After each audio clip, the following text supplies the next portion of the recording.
নমস্কাৰ বন্ধুসকল, মই পল্লৱ গগৈ জিন্তু চেতিয়া ইউটিউব চেনেলৰ যোগেদি পল্লৱ গগৈ কৃষি ফাৰ্মলৈ সকলোকে স্বাগতম জনাইছোঁ। আজি ভিডিঅ'টো বনোৱাৰ উদ্দেশ্যটো হৈছে যে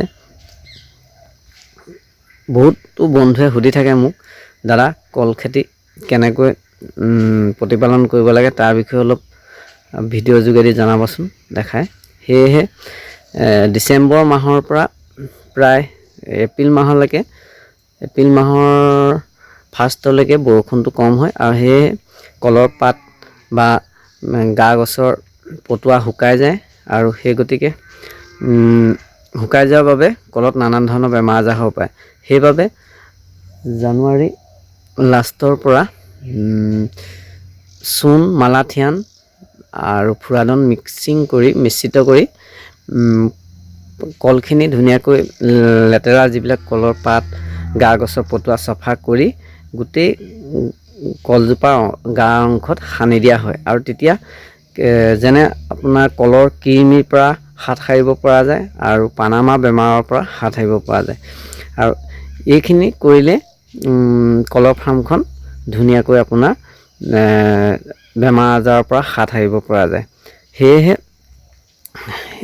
আপোনালোকেও এই জানুৱাৰী ফাৰ্ষ্ট বা লাষ্টৰ ভিতৰত এই কামটো কলৰ ফাৰ্মত কৰিব পাৰে। আৰু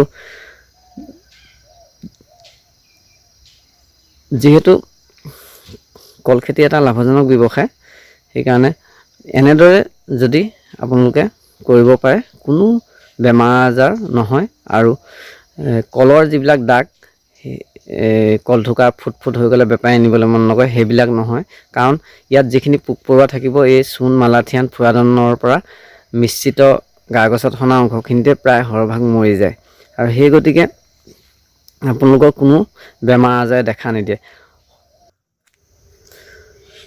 আৰু লগতে আপোনালোকে এটা কাম কৰিব, কলৰ গুৰিত যিটো বিক্ৰী কৰা কল থুকাৰ মুহা থাকে সেইটো সম্পূৰ্ণভাৱে কাটি আঁতৰাই তাৰ পিছতহে মাটিখিনিত পৰা আঁতৰ কৰি দিব। যিখিনি কাটিব মুহাটো লেতেৰাখিনি আঁতৰাই পেলি সেইখিনি আঁতৰাই তাৰপিছত গুৰিত সাৰ জাবৰ দিব। আৰু নহ'লে কি হ'ব, সেই গেলা মুহাটোৰ পৰাও তোমাৰ কলৰ কৃমি জন্ম হ'ব আৰু তেতিয়া কলজোপা নষ্ট হৈ যাব। এনেদৰে এইখিনি কাম কৰিলে মই ভাবোঁ যথেষ্ট কল খেতি কৰি লাভান্বিত হ'ব পাৰিব।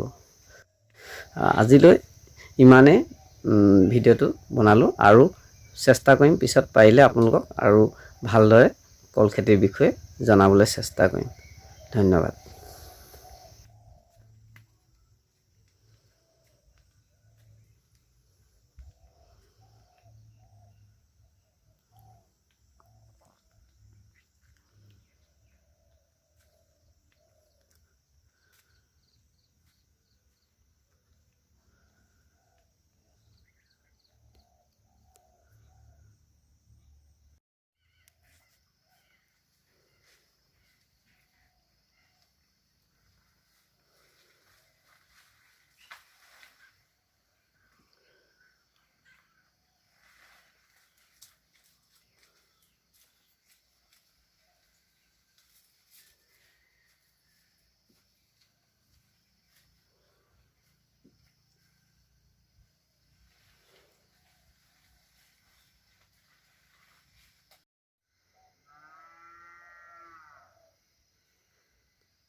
উম।